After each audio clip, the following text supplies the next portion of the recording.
संख्या। इसमें आज हमारा जो टॉपिक है वो भी है अभाज्य संख्या 5.2 5.2 है आपका पाठ। क्या है आपका संख्या,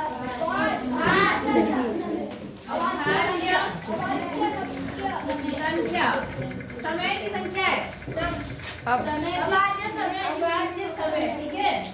और टॉपिक है 5.2 वो है अभाज्य संख्या। अभाज्य संख्या। आप ध्यान से समझना कि क्या होती है अभाज्य संख्या, ठीक है जी। यहाँ देखो बेटा इन्होंने क्या बात बोली है। दो बच्चे हैं, एक का नाम गुणा है, एक का नाम अंशु है। अपने फॉर्म में उगने वाले अंजीर को बांधकर पैक करना चाहते हैं, ठीक है ना। वो अपने फॉर्म में मतलब तुम अपने बगीचे में उगाते वैसे अपने फॉर्म में क्या उगाते हैं? अंजीर। क्या उगाते हैं? अंजीर। और उन्हें पैकेट में बांधना चाहते हैं, मतलब बांध के पैक करना चाहते हैं। जैसे आप बॉक्स बनाते हैं सेब के, वैसे ही वो पैकेट बनाना चाहते हैं। किसके? अंजीर के। प्रत्येक बॉक्स में 12 अंजीर रखती है। कितने रखती है? 12। मतलब हर बॉक्स में वो 12 अंजीर रखती है। कितने रखती है? 12। और जो अंशु है वो प्रत्येक बॉक्स में 7 अंजीर रखना चाहता है। कितने रखना चाहता है? 7। ऐसी कितनी व्यवस्थाएं संभव है, ठीक है। ऐसे विभिन्न तरीके सोचिए और ज्ञात कीजिए जिनमें 12 अंजीर आयताकार रूप में व्यवस्थित हो सकते हैं। देखो जरा ध्यान से, उसने क्या करा, 12 अंजीर रखे एक डब्बे में। एक डब्बे में कितने अंजीर रखे? 12। तो देखो उसने 12 ऐसे भी रख सकती है, वो लाइन से 1 1 1 1 1 ऐसे रख सकती है जी। वो चाहे तो ऐसे भी रख सकती है कि 6 और 6 की एक लाइन बना दे, हाँ है ना जी। वो ऐसा भी कर सकती है 3 4 और 4 की एक लाइन बना दे, है ना। 4 4 की एक लाइन बना दे, 3 लाइन बन जाएंगी। टोटल 12 बने या नहीं बने? बने जी। लेकिन जिसने 7 अंजीर चुने हैं, कितने? 7। तो वो 7 को क्योंकि आयताकार रूप में बनाना है तो 7 को आयताकार रूप में केवल एक ही तरीके से बनाया जा सकता है, ऐसे, है ना। ऐसे तो बना सकते हैं हम लोग, और कोई तरीका है? नहीं जी। तो अब इन्होंने क्या बात बोली है, जरा ध्यान देना।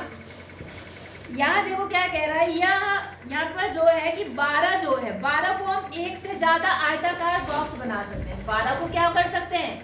एक से ज्यादा आयताकार बना सकते हैं, है ना। लेकिन 7 को हम क्या कर सकते हैं? केवल एक ही तरह से व्यवस्थित कर सकते हैं। 7 को केवल एक ही तरह से बना सकते हैं, हाँ है ना जी। कोई और तरीका है 7 को जिसमें वो आयताकार बन जाए? आयताकार समझ रहे हैं? जो मतलब जिसकी लंबाई और चौड़ाई आपस में बराबर हो सकता है 7 को? नहीं जी, ठीक है। तो यहाँ पर क्या बोलना चाह रहा है, इस सब क्रियाकलाप का करने का मकसद क्या है, वो ये बताना चाह रहा है क्योंकि जो 7 है, जो 12 है, 12 के आपके 2 से ज्यादा गुणनखंड है।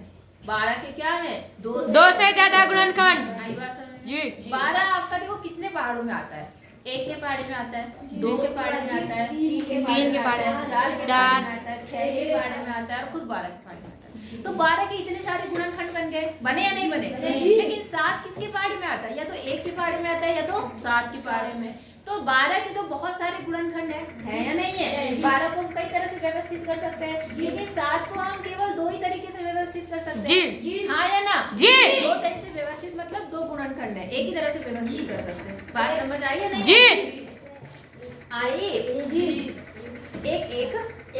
एक साथ 2 तरीके से नहीं आई बात समझ में? तो 12 के तो बहुत सारे गुणनखंड है और 7 की क्या है? केवल गुणनखंड, केवल कितने? 2। एक और एक वह संख्या खुद, मतलब 7 खुद। तो ऐसी संख्या जिनके केवल 2 गुणनखंड होते हैं, आपके पेपर में भी आएगा। ऐसी संख्या जिनके केवल कितने गुणनखंड होते हैं? 2। कौन सी संख्या कहते हैं? 7। अरे कौन सी संख्या कहते हैं? जो संख्या। हाँ, तो उन संख्याओं को क्या बोलते हैं? केवल 7 तो आपको उदाहरण था, ऐसी सब नहीं। हाँ, अभाज्य संख्या क्या कहलाती है? वो अभाज्य संख्या। पेपर में खाली जगह में आया था, ये आया था नहीं आया था जी। तो ऐसी संख्या जिनकी 2 गुणनखंड होते हैं उनको हम अभाज्य संख्या कहते हैं। क्या कहते हैं? अभाज्य संख्या। और जिनके बहुत सारे गुणनखंड होते हैं उन्हें हम बोलते हैं भाज्य संख्या। उन्हें क्या बोलते हैं? भाज्य संख्या। ज्यादा भी नहीं चिल्लाना है, बात समझ आई या नहीं आई? अब देखो जैसे यहाँ बता भी रहा है कि ऐसी संख्या जिनके 2 गुणनखंड होते हैं अभाज्य भाज्य संख्याएं कहलाती हैं या अभाज्य कहलाती हैं, और जो कुछ संख्याएं ऐसी होती हैं जो सभी से कटती है उनको हम भाज्य संख्याएं बोलते हैं। समझ गए? तो आपको अभाज्य संख्याएं अगर लिखनी हो तो देखो कौन कौन सी अभाज्य संख्या होती है। एक ना भाज्य होती है ना अभाज्य। एक को ना तो हम भाज्य मानते हैं ना तो अभाज्य। आई बात समझ में? एक को ना तो हम अभाज्य मानेंगे ना उसे भाज्य। शुरुआत दो से होती है। कहाँ से होती है? दो। तो दो किसके किसके पारे में आता है? एक और दो। तो इसका मतलब दो क्या है? भाज्य संख्या है अभाज्य संख्या? अभाज्य। तीन किसके पारे में आता है? एक और तीन। तो ये क्या संख्या है? अभाज्य। अभाज्य। और चार? दो और एक। एक, दो और चार, है ना? चार। तो इसका मतलब दो से ज्यादा गुणनखंड हो गए तो कैसी संख्या बन गई? भाज्य। भाज्य। समझ गए? पाँच? एक और पाँच। तो कैसी संख्या है? अभाज्य। छह? एक दो तीन। भाज्य। है ना? जी। और सात? अभाज्य। आठ? भाज्य। नौ? अभाज्य। नौ? भाज्य। क्यों? बारे में भी आती है। समझ गए? जी। तो भाज्य अब समझ आया? तो देखो इन्होंने कुछ भाज्य संख्याएं लिखी। हाँ, एक और बात समझो कि जो सबसे छोटी अभाज्य संख्या है कौन सी? छोटी। तो ऐसी कौन सी संख्या है जो सबसे छोटी अभाज्य संख्या है? एक दो। दो। मैंने कहा एक ना तो भाज्य है ना अभाज्य है। आई बात समझ में? तो हमारी सबसे छोटी अभाज्य संख्या कौन सी है? दो। कभी कभी आ सकता है लिखने के लिए। सबसे छोटी अभाज्य संख्या बताइए तो कौन सी है? दो। आ गई बात समझ में? तो इन्होंने कुछ अभाज्य संख्याएं बताई है जैसे 2, 3, 5, 7, 11, 13, 17, 19 और ऐसे आगे भी होंगी। बात समझ आई या नहीं आई? अच्छा। और कुछ भाज्य संख्याएं भी दिखा रखी इन्होंने 4, 6, 8, 9, 10, 12, 14, 15, 16, 18, 20 और बहुत सारी और होंगी। बोलो बात समझ आई या नहीं? अब आप समझ आ गई। अब मेरी इन्होंने फिर से वही बात बोली है कि संख्या एक को आप क्या कहेंगे? भाज्य अभाज्य? एक को क्या कहेंगे? न भाज्य न अभाज्य। मेरी बातों को ध्यान से सुना करो। ऐसा नहीं कि बस अपने में घूम रखे। मैंने पहले ही बताया कि एक ना तो भाज्य संख्या है और ना ही अभाज्य। समझ गए? जी। कि कोई दिक्कत है? No ma'am. अब इन्होंने एक क्रियाकलाप किया है। इन्होंने क्या किया है? क्रियाकलाप। अभाज्य संख्याएं चुनने का क्रियाकलाप। इन्होंने 1 से लेकर 100 तक गिनती लिखी है। कितने तक लिखी है? 100। 1 से लेकर 100 तक। ठीक है, थोड़ा वीडियो बंद करो, हम भी लिख लेते हैं फिर बताते हैं। देखो 100 तक गिनती लिख दिया हमने। गलत है? जी। कहाँ गलत है? 100 तक हमने क्या करी? गिनती लिख दी। अब हम क्या करेंगे? ठीक है, ध्यान से समझना जी। एक तो ना तो आपकी भाज्य संख्या है ना अभाज्य संख्या। कट जाएगी। ना भाज्य संख्या और ना अभाज्य। दो आपकी कौन सी संख्या है? अभाज्य। तो दो को हम गोला कर देते हैं। दो को गोला।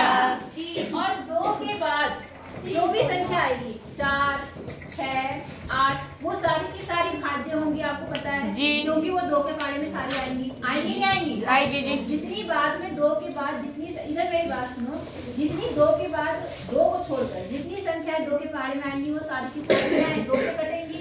हाँ या ना? तो संख्या हम यहाँ पे भी काट देते हैं। तो दो के बारे में क्या आएगा? 4, 4 के बाद 6, 8, 10, 12, 14, 16, 18, 20, 22, 24, 26, 28, 30, 32, 34, 36, 38, 40, 42, 44, 46, 48, 50, 52, 54, 55, 62, 64, 66, 67, करते रहो। ये सारी संख्याएं दो से क्योंकि कटेंगी इसलिए कौन सी संख्या है? भाज्य संख्या है। हाँ या ना? जी। ठीक है, इसके बाद आती है बात 3 की। किसकी आती है? 3। क्योंकि 3 भी एक अभाज्य संख्या है तो इसको मैं गोला करती हूँ। लेकिन 3 के बाद जितने पहाड़े में आएंगे 3 के पहाड़े में सारे भाज्य होंगे। जी। रखिए जी। 12, 3, 15, 15 से 19, 24, 27, 29, 30 के बाद 35, 38 के बाद 36, 37 के बाद 39 के बाद कितना आएगा? 39 बाद में 30 40 काट रखा। 45 आएगा, 25 आएगा, 47 आएगा, ठीक है।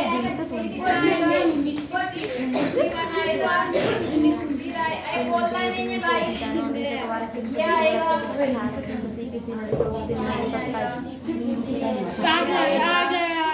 आ जी मैं चेक में ये आ जाएगा जी ये आएगा ये आएगा दिन तो बना रहे 7 7 14 27 28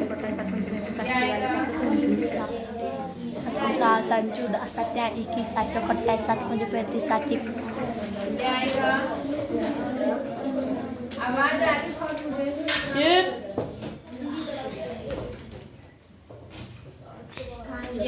ठीक है। अब ये वो संख्याएं कट गई जो 3 के पाड़े में आती थी, ठीक है। अब 3 के बाद 4 तो कट गया है, अब क्या आया अगला संख्या 5।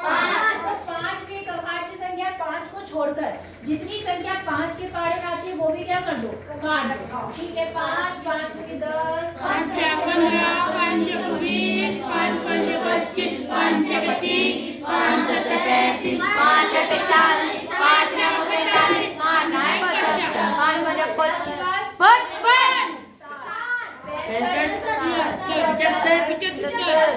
ये और 95 और ये कट गया जी। अब क्या बचा 7 है ना। तो 7 के बाद जितनी संख्याएं 7 के पाड़े में आएंगी वो क्या संख्याएं आएंगी, कटेंगी। 14 कट रखा है 7 14 7 21 7 चौको 28 7 5 35 7 6 42 7 7 49 50 7 56 7 9 63 7 9 70 70 के बाद 77 74 84 जी 84 के बाद में 91 कटेगा ना ये जी फिर 98 98 कट गया है जी। अब यहाँ तक कर दिया, फिर कौन सी संख्या बची 11 को छोड़कर जो भी संख्या है वो अभाज्य संख्या मतलब नहीं होगी, भाज्य होगी। तो 11 छोड़ दो, बाकी 11 के पाड़े में क्या आएगा 11 11 दूनी 12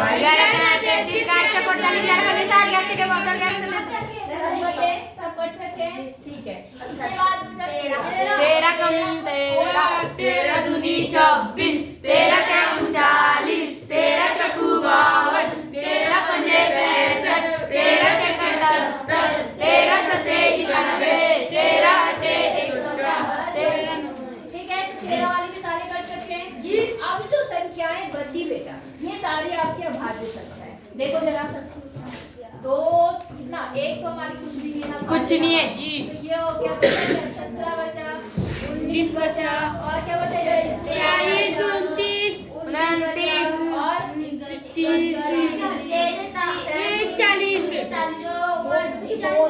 भी नहीं 43 भी नहीं 59 और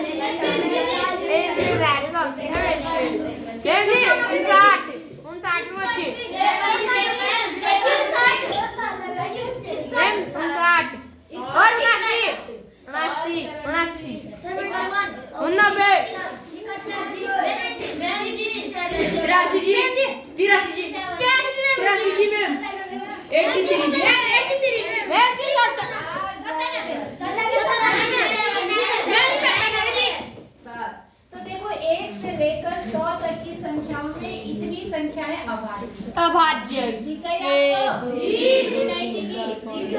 पूरा क्रियाकलाप आपको यही बताने के लिए था। इस विधि से आप क्या कर सकते हो बताओ। देखो जरा ध्यान से, घेरा लगी हुई सभी संख्याएं अभाज्य संख्याएं हैं। कैसी संख्याएं हैं? अभाज्य, जो केवल एक के अतिरिक्त केवल अपने आप से कटती है। मतलब वो केवल एक से कटेगी अपने आप से कटती है ना जी। अच्छा, अब यह जो विधि है इसको बोला जाता है इराटोस्थेनिस की छलनी। क्या बोलते हैं इसे? इराटोस्थेनिस की छलनी नाम से जाना जाता था। ये विधि इन्होंने बताई थी। बात समझ आ गई? क्या बोलते हैं इसको? इराटोस्थेनिस छलनी विधि। आई बात समझ में? छलनी विधि क्यों कह रहे हैं? क्योंकि देखो उसमें छाट छाट के आपने काट दिया, जो आटा था वो नीचे गिर गया और जो आटे का चोखा था वो कहाँ रह गया? ऊपर। तो जो बची संख्याएं उन्हें हम अभाज्य संख्याएं बोलेंगे और जो कट गई वो कौन? भाज्य। समझ गए? अच्छा अब सुनो, इस विधि का उपयोग, इस विधि को 100 से बड़ी संख्याओं के लिए भी प्रयोग किया जा सकता है। हमने तो 100 तक लिया है ना, 100 से ज्यादा संख्याओं के लिए भी किया जा सकता है। इराटोस्थेनीज 2200 वर्ष पूर्व एक ग्रीक वैज्ञानिक थे, जो इराटोस्थेनीज जिनके नाम पे बोला गया ये छलनी विधि। इस छलनी विधि का जो नाम मतलब जिन्होंने दिया था उनका नाम भी था क्या, इराटोस्थेनीज। बात समझ में आ गई। उन्होंने 2200 वर्ष पूर्व, 2200 वर्ष समझते हैं जी 22 साल 22 साल नहीं 2200 साल पहले, बात समझ में आ गई। 2200 साल तब उन्होंने वही क्या थे, ग्रीक के गणितज्ञ थे, गणितज्ञ थे जी। और उन्होंने क्या कहा था, अभाज्य संख्याओं को सूचीबद्ध करने के लिए ये विधि विकसित की थी कि अभाज्य संख्याएं कैसे ज्ञात कर सकते हैं, तो ऐसे ज्ञात कर सकते हैं। बोलो समझ आया या नहीं आया? अच्छा लगा जी। अच्छा अब इसमें क्या बोल रहा है, गुणा और अंशु आश्चर्यचकित है कि इस सरल विधि द्वारा अभाज्य संख्याएं ज्ञात की जा सकती है। सोचिए यह विधि किस प्रकार कार्य करती है। दिए गए चरणों को पुनः पढ़िए और देखिए प्रत्येक चरण के पश्चात क्या क्या होता है, वो हमने करके देख लिया है ना। आई बात समझ में? अच्छा अब आते हैं, आइए पता लगाएं। कहाँ पर आते हैं? आइए पता लगाएं। अब ध्यान से सुनना और मेरे प्रश्नों के उत्तर देना।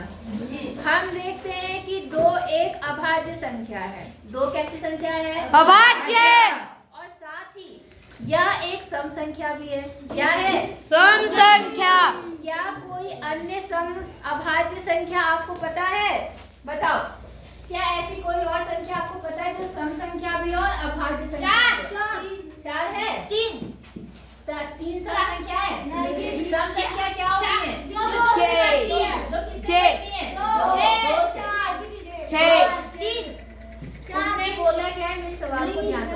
हाँ, उसने ये बोला कि एक तो वो सम संख्या हो और दूसरी अभाज्य हो, तो 2 तो एक सम संख्या है और अभाज्य भी है। क्या ऐसी कोई और संख्या है? नहीं। इस चार्ट में देखो कोई संख्या दिख रही है आपको ऐसी? नहीं। तो इसका उत्तर क्या है? नहीं, ऐसी कोई संख्या और नहीं हो सकती। हाँ आगे देखें जी। पहला वो लिख लोगे ना, नहीं लिखना तो आता है जी। अगला देखो, 100 तक की अभाज्य संख्याओं की सूची देख लिया हमने सूची 100 तक की संख्याओं की। 2 क्रमागत अभाज्य संख्याओं में न्यूनतम और अधिकतम अंतर क्या है? अब ध्यान से समझो, इसने कहा ये जो सूची है देख रहे हैं आप, ऐसी कौन सी 2 क्रमागत जानते हैं आप? क्रमागत जो क्रम से आते हैं। क्रमागत मतलब जो क्रम से आते हैं। आपको ऐसी 2 क्रमागत संख्याएं बतानी है जिसके बीच का अंतर एक जगह सबसे कम हो और एक दूसरे वाले में सबसे ज्यादा। आप मुझे ये बताओ, जरा देखो ध्यान से, यहाँ पर आ जाओ। 2 पहली है संख्या, इसके बाद दूसरी अभाज्य संख्या कौन सी है? 3 का अंतर कितना है? 1 का अंतर है। अच्छा अगर 3 और 5 की बात की जाए तो कितने का अंतर? 2। अगर 5 और 7 की बात 2। तो सबसे कम तो किसमें है? 2 और 3। ऐसे ही बताओ कि सबसे ज्यादा अंतर किसमें है? बताओ। 2 और 97। कर्मागत लेना है। कर्मागत मतलब जो क्रम से आती हो, जैसे 1 के बाद 2 आया था ना तो कर्मागत था, 3 के बाद 5 कर्मागत है, 5 के बाद 11 कर्मागत है, ऐसे लेंगे। बताओ समझ जाएगा। 31 से देखो 1 2 3 4 5 का अंतर है। क्या 5 से ज्यादा कहीं अंतर है? जी। कहाँ पे? 89 से 97। Very good. देखो 1 2 3 4 5 6 7 का अंतर है। कितने का अंतर है? 7 8 का अंतर है ना। तो 7 का अंतर ज्यादा है, तो सबसे ज्यादा अंतर किसके बीच में? 89 और 97। ठीक है, तो आप लिखेंगे 2 और 3 के बीच का अंतर क्या है? सबसे कम। और कौन सा? 89 से किसके बीच? 97। 89 व 97 के बीच का अंतर क्या है? सबसे ज्यादा। चलो बात समझ में आई या नहीं आई? जी। किसको मेरी बात समझ? सच बताना आ गई ना जी। तो 2 कर्मागत का मतलब समझ आया, जो क्रम से आगे लगातार आ रही है। ओ हीरो समझ आ रहा है? हाँ। अगला देखो, प्रत्येक पंक्ति में एक समान संख्या में भाज्य संख्याएं थी। क्या प्रत्येक पंक्ति में एक समान संख्या? अच्छा, ये जो पंक्तियां बनाई हमने, ऐसे बना दी पंक्तियां। अब ये बताओ कि क्या इसमें आपके पास समान संख्या में अभाज्य संख्या है? देखो यहाँ पे गिनो कितनी संख्या है, 1 2 3 4। कितनी अभाज्य संख्या होगी इस पंक्ति में? 4। इसमें कितनी है? 4। इसमें कितनी है? 2। इसमें कितनी है? 2। एक बार बताओ, क्या सारी पंक्तियों में समान आई नंबर? सारी अभाज्य संख्याएं बराबर आई? कहाँ बराबर? नहीं जी। यहाँ पर 4 आई, यहाँ कितनी आई? 4। 2। यहाँ कितनी आई? 2। अभी में कितनी आई? 3। तो क्या बराबर है? नहीं जी। तो उत्तर क्या आएगा? नहीं। अब आगे देखिए, ये सारी अभाज्य। किन दहाइयों में न्यूनतम अभाज्य संख्याएं हैं? क्या बोल रहा है? किन दहाइयों में न्यूनतम अभाज्य संख्या है? ये भी बताइए कि पिछले पृष्ठ पर दी गई सारणी में किनमें अधिकतम अभाज्य संख्याएं हैं। समझ गए? मतलब ये बोल रहा है कि किस पंक्ति में सबसे कम अभाज्य संख्या है। पहले लिख लेते हैं, यहाँ कितनी अभाज्य संख्या है? 2। यहाँ कितनी है? 3। यहाँ कितनी है? 2। यहाँ कितनी है? 2। यहाँ कितनी है? 3। यहाँ कितनी है? 2। और यहाँ कितनी है? 1। अब वो पूछ रहा कि किस पंक्ति में सबसे कम अभाज्य संख्या है? किसमें? 100। हाँ, आप बोलेंगे 91 से 100 के बीच सबसे कम अभाज्य संख्या है। कितनी है वो? 1। सबसे ज्यादा कहाँ पर है? 1 से 10 तक। हाँ, 1 से 10 तक और 11 से 20 तक। दोनों में कितनी कितनी है? बराबर। बोलो, समझ आया? 4। नहीं, क्या लिखेंगे? समझ आ गया आपको? जी। लिख देंगे? जी। लिख के बताओ मैं। लिख के बता दो। हाँ बेटा, लिख के तो बता ही दूंगी मैं। तो आप लिखेंगे, देखो बोला कि क्या पहले का आंसर तो क्या है? तीसरे वाले में पहले का उत्तर तो नहीं है। पहले वाले क्वेश्चन का आंसर क्या है? नहीं, क्योंकि सभी पंक्तियों में अभाज्य संख्याओं की संख्या अलग अलग, ठीक है। दूसरे में वो बोल रहा है कि किन दहाइयों में न्यूनतम अभाज्य संख्या है, तो आप लिखेंगे यहाँ पर 91 से, क्या लिखेंगे?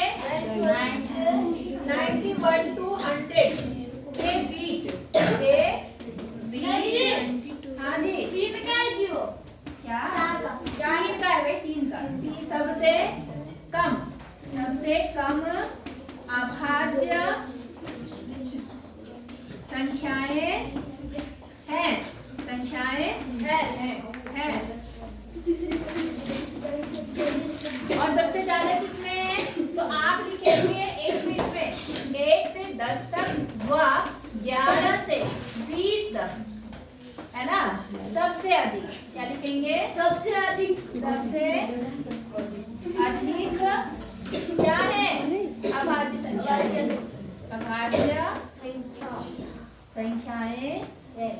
हैं। बोलो, समझ आया नहीं आया? बोलो, किसको समझ में आई मेरी बात? सबको समझ आ गई? उसने पूछा कि किसमें सबसे ज्यादा अभाज्य संख्याएं हैं और किसमें सबसे कम अभाज्य संख्याएं। तो आपको पता है इस वाले में सबसे कम है और इस वाले में सबसे ज्यादा। आई बात समझ में? हो जाएगा जी। नहीं हो जाएगा जी। अच्छा, अगला देखें। बोलो जल्दी से जी। आगे देखें जी। करें चौथा सवाल जी। चौथे में देखो क्या बोल रहा, इनमें से कौन सी संख्या अभाज्य? बताओ, 23 अभाज्य की नहीं है? 23 भाज्य की अभाज्य? अभाज्य। 51 अभाज्य। भाज्य। 37 भाज्य। भाज्य 37 अभाज्य। और 26 अभाज्य।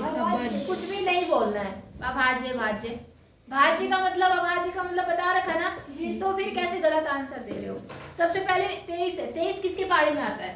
आता है किसी बारे में? जी। तो ये कैसा होगा? भाज्य होगा अभाज्य होगा? अभाज्य होगा। अच्छा, 51 13 में भी आता है, 51 में भी आएगा, 1 में भी आएगा, 3 में भी आता है। तो ये क्या होगा? अभाज्य। फिर इसको मारे ये बिना सोच समझे कुछ भी बोल रहा है, गधा कहीं का। आई बात समझ में? अगला देखो 37 किसी के पारी में आता है?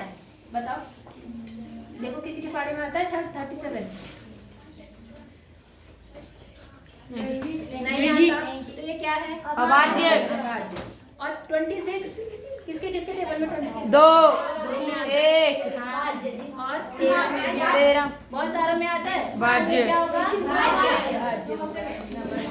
इसके आगे मैं कल बताऊंगी 5 बजे से, थोड़ा सा 8 में जाना है, ठीक है ना? टाइम हो गया फिर।